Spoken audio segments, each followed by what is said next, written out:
Now, the World News Recap from the World Telegram News. I'm Edvardy Jackson in Buffalo, New York. It's Friday, April 18th, and we were live on the World Telegram News Radio with the latest world headlines. Here's what you need to know. The jet-set nightclub in the Dominican Republic collapsed early last Tuesday, killing over 200 people and injuring hundreds.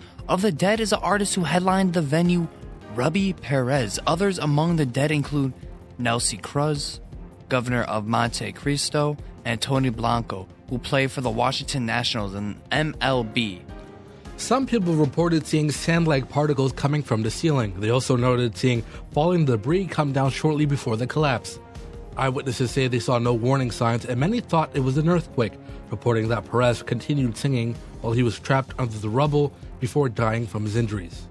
The nightclub was originally a movie theater but was converted in 1994, with 2 renovations since then. In 2023, a lightning strike on a rooftop generator set it on fire, but it was deemed safe afterward. Experts believe that could have weakened the structure, saying the building likely collapsed from not having enough structural support and having too much weight on the roof. A lawsuit has been filed by a victim's parents against the club owner, his mother, the Dominican government, and the mayor's office in Santo Domingo. Then there's an investigation ongoing, and we'll have the latest for you as it breaks. In South Africa, an American missionary from Tennessee was kidnapped at gunpoint last Thursday in the middle of a church service. The search lasted just under a week. A few days ago, the South African Police Service said they raided the house the pastor was believed to have been staying in. The 3 men believed to be responsible for his kidnapping were killed in a gunfight with police, while they say the pastor was found, quote, miraculously unharmed. Hamas leadership says they're ready to release all the remaining hostages in exchange for an end to the Gaza war. Meanwhile, Russia's President Putin hosted ex-hostages at the Kremlin as he praised Hamas for freeing them, calling it a humanitarian act.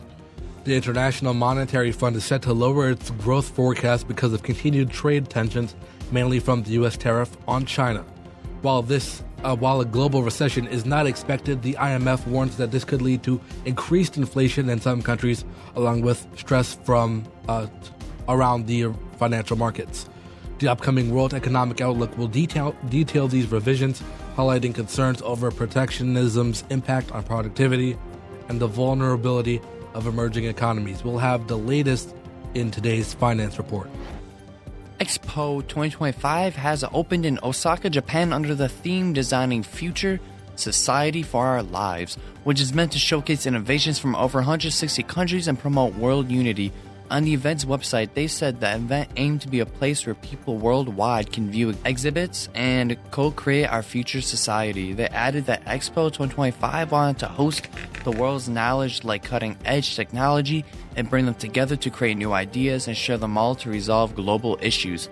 It closes on October 13th, 2025, and prices for adults for one day is 4,000 yen or $28.